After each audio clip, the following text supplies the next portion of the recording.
Well, good morning, everyone, and welcome to the Auckland Unitarian Church, where we honour the worth and dignity of every person and encourage you to find truth and meaning in your own unique way. We've been having Sunday services here for the past 115 years and hope you feel inspired and renewed in your time with us today. Today's opening words come from American author Harper Lee, famous for writing To Kill a Mockingbird, and are in keeping with today's theme of Thou shalt not judge. Sometimes the Bible in the hand of one man is worse than the whiskey bottle in the hand of another. There are just some kind of men who are so busy worrying about the next world that they never learn to live in this one.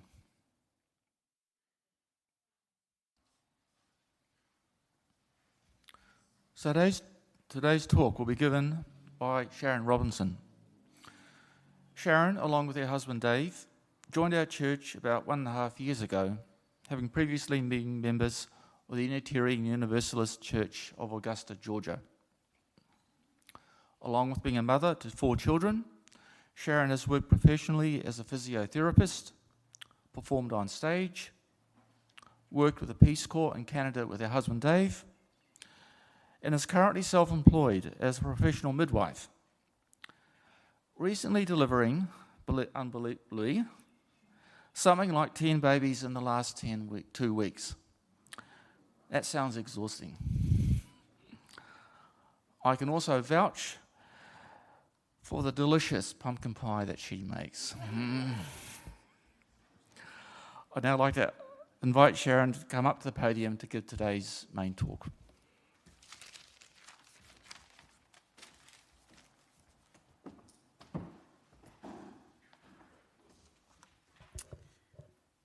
Welcome. Thank you all for coming. I'm going to start with just a little background information about myself, telling you a little bit about my journey and my motivation for choosing my topic today, the 11th Commandment. My father, as my mother explained to me years later, lost his faith when I was 7. From then on, I was raised in a household where the only thing worse than organized crime was organized religion. I have a vivid memory of sitting next to my dad in the sanctuary of the big old stone Methodist church we attended as a family when I was little.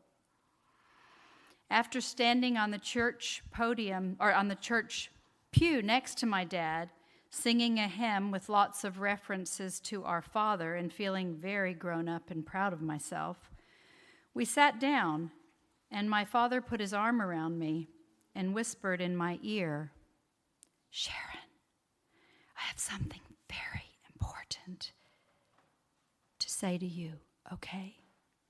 "Yes, Daddy, yes." "I want you to listen carefully because it is very important." "Yes, Daddy, yes." "I don't ever want to hear you refer to anyone or anything else ever again as your father. Do you understand me?" "Yes, Daddy, yes." "I am your father, your only father. Do you understand me?" "Yes, Daddy, yes." "It's very important, okay? Don't ever forget." "Yes, Daddy, yes." There have been a few times in my life when it felt like my whole understanding of everything was tipped out and landed in a heap on the ground. This was one of them. After being introduced to Unitarianism by my husband Dave, I've been fortunate to spend the last 30-ish years of my spiritual journey with you. With your support, I have felt the freedom to openly look at spirituality from many different angles, exploring and finding my connection back with the divine. I spent 3 years as a child, from 7 to 10 years old, in Tonga. My father was a Peace Corps doctor there, a substitute for the missionary work he'd planned to do before he lost his faith.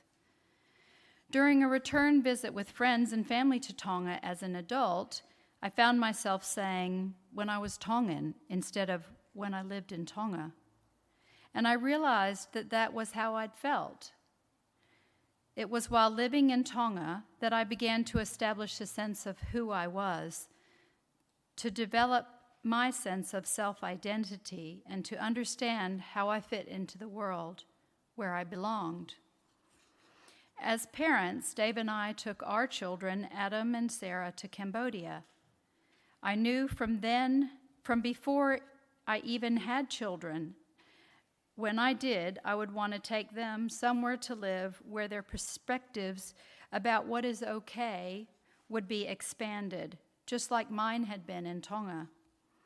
I wanted them to understand that people don't have to wear the same kinds of clothes, live in the same sorts of houses, eat the same kinds of foods, or speak the same language to all be okay.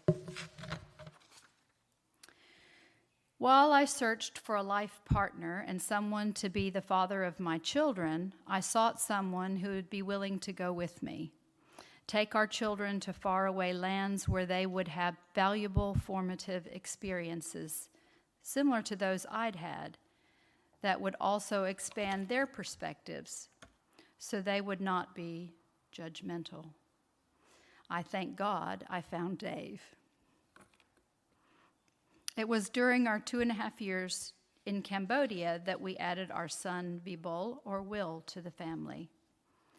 Dave and I served in Cambodia as volunteers with the American Friends Service Committee, a Quaker organization.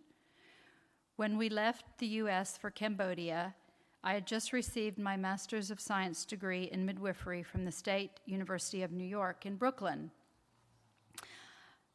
All of my clinical training had been in 2 big city hospitals in the Bronx. After 10 years of practicing as a physiotherapist or physical therapist and feeling quite empty or depressed, I engaged in some helpful counseling with a wonderful Unitarian friend in Augusta. Her name is Barbara Wise. She is my other mother.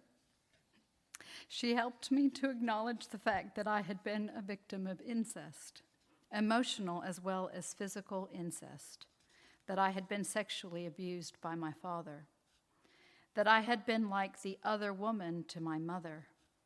So even though she had loved me as her daughter, she resented and hated me. Barbara helped me start to reconnect with who I am as a spiritual being. My life force energy was running very thin before I started working with her, and I hadn't known why.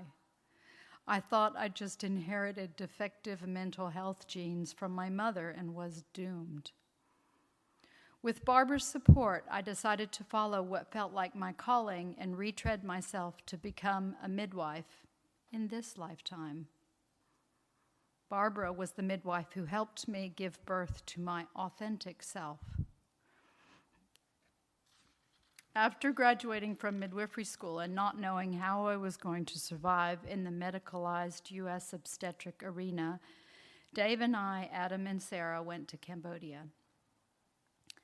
While Dave and I fulfilled our roles with AFSC, I also arranged to work alongside a local Khmer midwife. With her assistance, I was able to care for a few very marginalized pregnant women I met through our work with disabled people. I was able to provide the women with care while continuing my learning journey as a fledgling midwife. Dave and I contemplated where we would go after Cambodia. I wanted to go where I could be supported to practice midwifery in a way that would be congruent with my heart. As I saw it, the 2 options were either the Netherlands or New Zealand. And as I didn't speak Dutch, we decided on New Zealand. We arrived here in January 2003. When I agreed to do this service, I knew immediately what I wanted to talk about. A founding principle that has guided me through my whole life, at least what I can remember of it. What I've come to refer to as the 11th Commandment. I would have sworn growing up that thou shalt not judge was one of the 10 Commandments, and I was shocked to find out as an adult that it was not. So I just decided to add it to the original 10 and make it the 11th. Mother Teresa summed up where I'm coming from this way. If you judge people, you have no time to love them.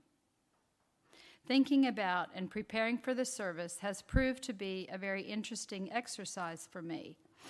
I've ended up doing a lot of self-reflection. I've had to realize that we all make judgments all the time, and that's normal and okay. When you cross the street, you look both ways and decide whether to continue walking. That's a judgment.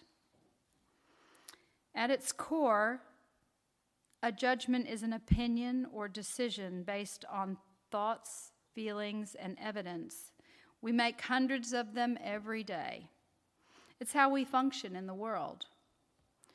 I judge my children, I judge myself, I even judge Dave.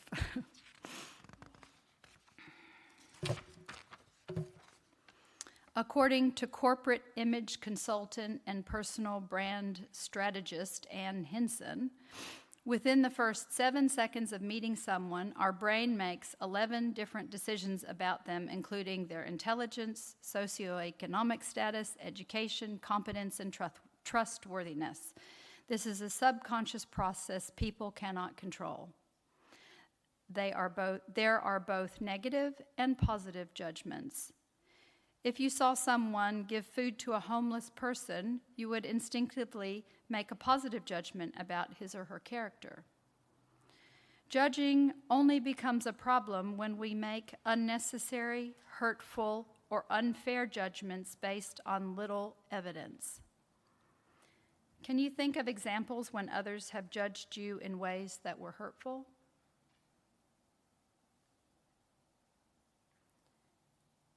Have you ever judged someone in an unkind way and then realized your assumptions were wrong? I think we all have. So why have I always felt that it's so important to avoid negative judgments? Because I know that how I feel depends on how I choose to be. And if I am preoccupied with being judgmental and critical, I am shutting myself off from divine energy flow and the possibility of real positive connections. And my essence thrives on positive connections. Connections that are constructive and accepting. I believe that in order to have a positive impact in the world, to feel like I have value and self-worth, I need to connect with the parts of people that I feel are positive, that my soul is simpatico with. In Cambodia, the greeting Jimriap Sul means that the good or divine in me wants to acknowledge the good or divine in you. Granted, with some people, it's hard to find that simpatico common ground. It's easier to criticize, to judge, or to point out the negative. Anyone can put others down. But what is the joy in that for anyone? Off and on, I attended a Christian church in Taranaki because I loved the people, their music and singing, the worship of something good and greater, and I always felt better after attending their services, even if I didn't always agree with every detail.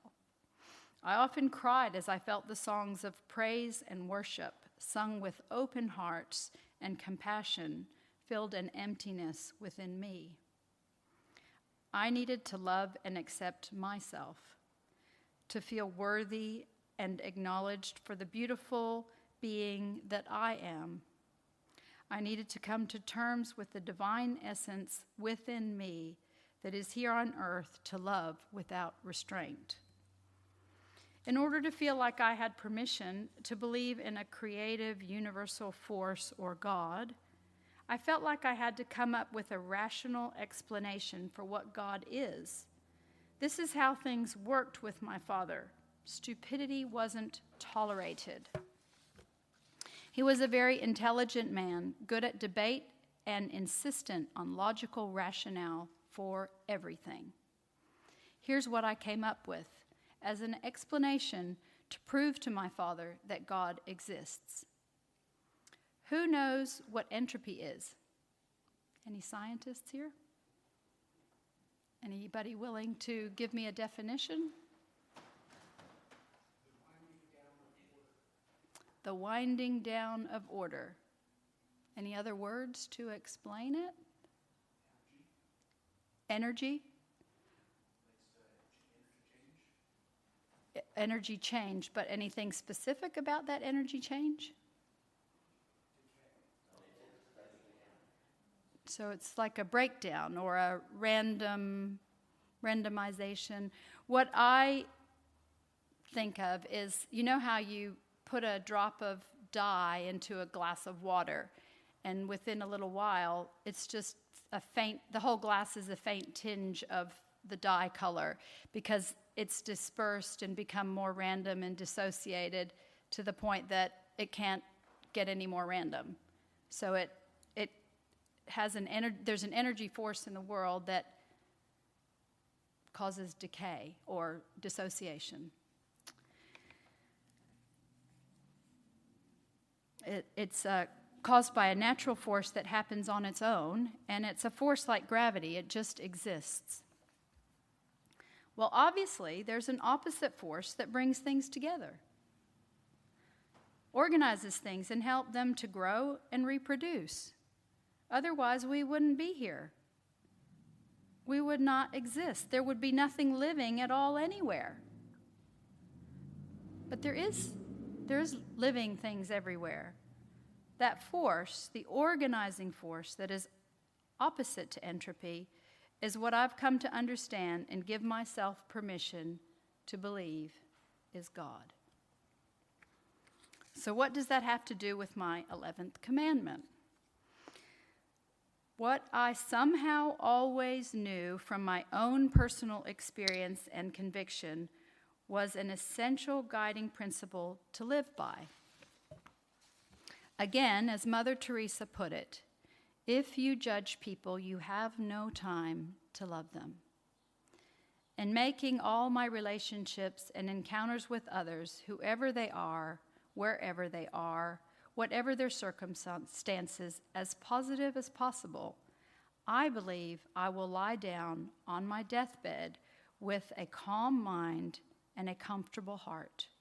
Because in the end, it has not been all about me and them, but about me and God.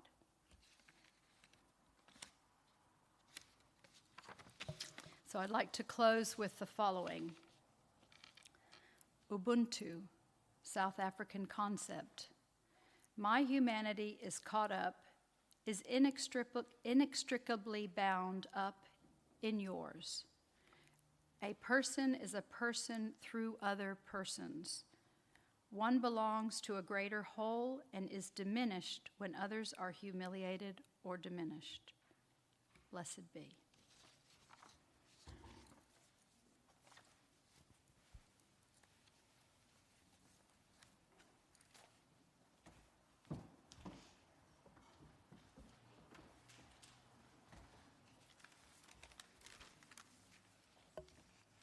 Thank you, Sharon. It's now time for our meditation.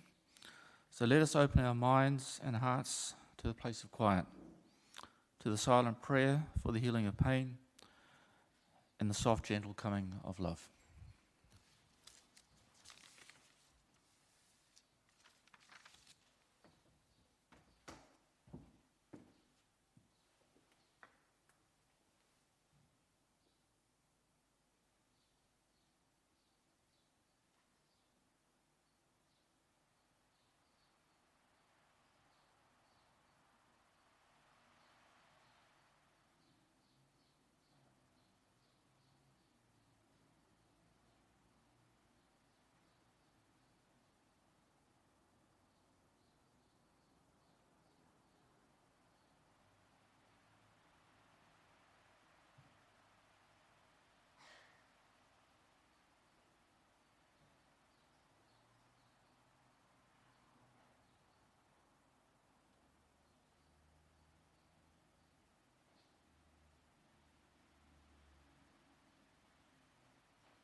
Today's closing words come from Mother Teresa.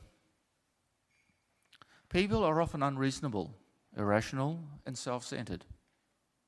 Forgive them anyway. If you are kind, people may accuse you of being selfish and have ulterior motives. Be kind anyway. If you are successful, you will win some unfaithful friends and some genuine enemies. Succeed anyway. If you are honest and sincere, people may deceive you. Be honest and sincere anyway. What you spend years creating, others could destroy overnight. Create anyway. If you find serenity and happiness, some may be jealous. Be happy anyway. The good you do today will often be forgotten. Do good anyway. Give the best you have, and it may never be enough. Give your best anyway. In the final analysis, it is between you and God. It was never between you and them anyway.